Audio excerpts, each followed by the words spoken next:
You are not chosen because someone loves you. You are chosen because you are beautiful, and beauty can be owned.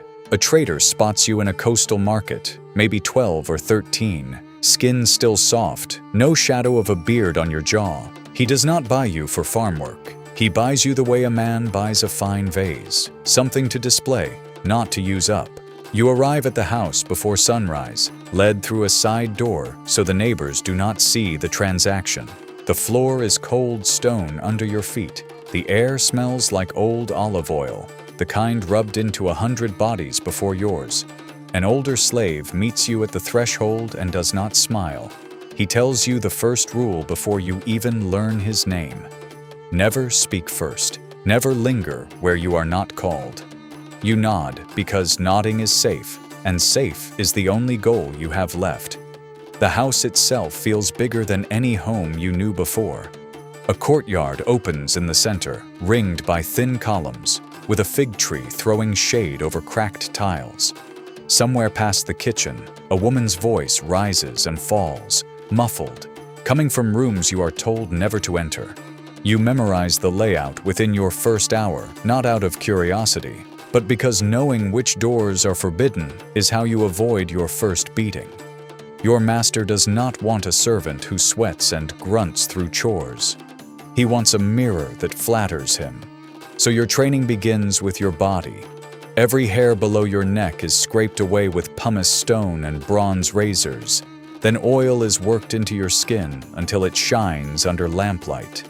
A blemish is a defect. A scar from rough work would ruin you completely, so you are kept far from anything that could cut or bruise you. You start to understand that softness is not comfort here. Softness is your job. The perfume comes next, imported through traders from Egypt or Cyprus, thick and floral, worth more in a single jar than a laborer earns in a month. The steward dabs it behind your ears and along your collarbone with 2 fingers, checking the scent against the light, like a man testing wine. You smell like money you will never touch. Your hair is trimmed short and neat, the current fashion for a boy in a respectable house, because even your haircut is a message your master sends to his guests before you say a single word. Your mornings become lessons. You memorize lines of Homer until they sit in your mouth like second breath. You learn to pluck a few notes on a lyre, enough to seem clever at a dinner party, but never enough to seem dangerous. Law and politics are never mentioned near you. A concubine who understands power is a concubine who might use it, and no one wants that risk sleeping down the hall. You learn a harder lesson too. You are desired constantly, touched, admired, discussed by guests over your own head as if you cannot hear them.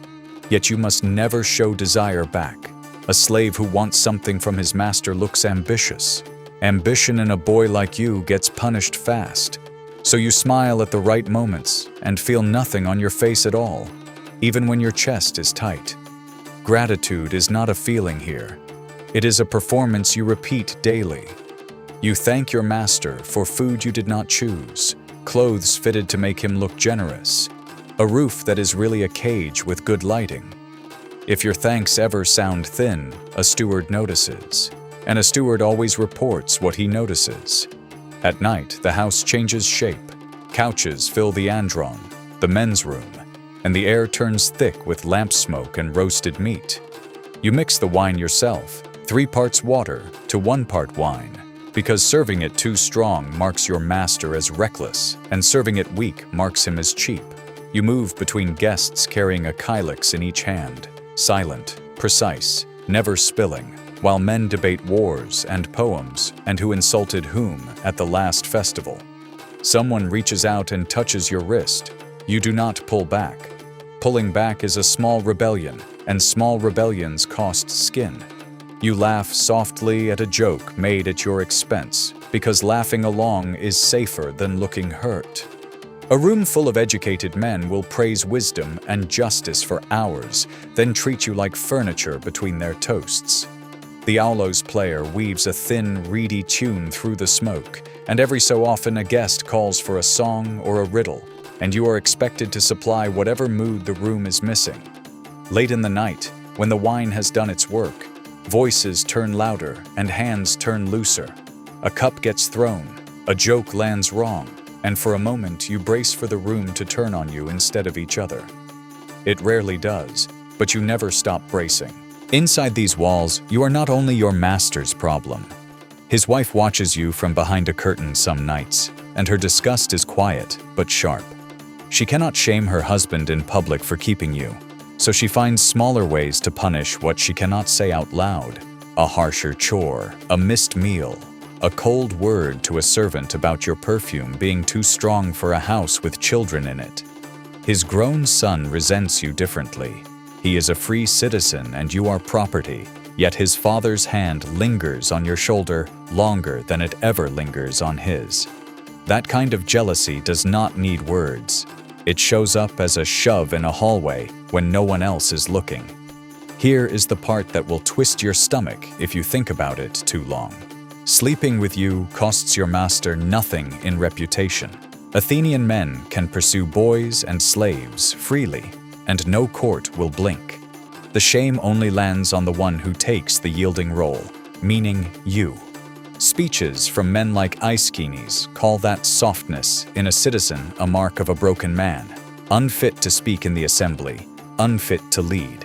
So your body carries all the risk, while your master carries none of it.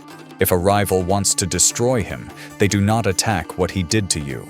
They attack the idea that he enjoyed it too openly. Outside the house, you exist at the edge of every room. You trail behind your master through the agora carrying his purchases, close enough to serve, far enough to stay invisible. At the public baths, you hold his oil flask and his sandals, while free men strip down and talk about wrestling matches. You cannot join them on the training floor. Old laws attributed to Solon bar slaves from the wrestling schools entirely, keeping the gymnasium a space only for citizen bodies. You stand at the edge of that world too, watching something you are shaped for but never allowed to enter. During festival season, the whole city pours into the streets, bright cloth and incense and sacred processions climbing toward the temples, and you go along carrying baskets or stools, close enough to see the spectacle, never counted as part of it. Citizens beside you speak with pride about their city, their gods, their vote in the assembly.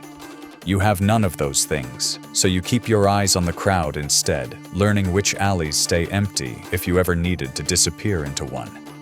Then one morning you notice it in the polished bronze mirror your master keeps by the door. A shadow along your jaw. Not much. A few dark hairs where smooth skin used to be. Your stomach drops before your mind even finishes the thought. That shadow is a countdown. In this house, in this city, your entire value sits on a face that has not yet become a man's face. A younger boy, someone who looks the way you looked 2 years ago, starts sleeping closer to his chamber instead of you. You are not thrown out immediately. That would cost money. Instead, you are shifted sideways, handed rougher clothes, sent to carry firewood instead of wine, put in charge of watching the boy who replaced you the way an old guard dog watches a new puppy it is jealous of and can never touch. The other slaves notice before your master does. A kitchen boy mutters that your seat at the meal table has moved further from the head of it. No one says anything cruel out loud because cruelty does not need volume when a single missed glance already says everything. From here, your paths narrow to 2 doors, and neither one opens easily. One door is freedom, but freedom in Athens is rare and comes with its own leash. A freed man still owes loyalty and fees to his old master for life, and citizenship stays locked away from him forever.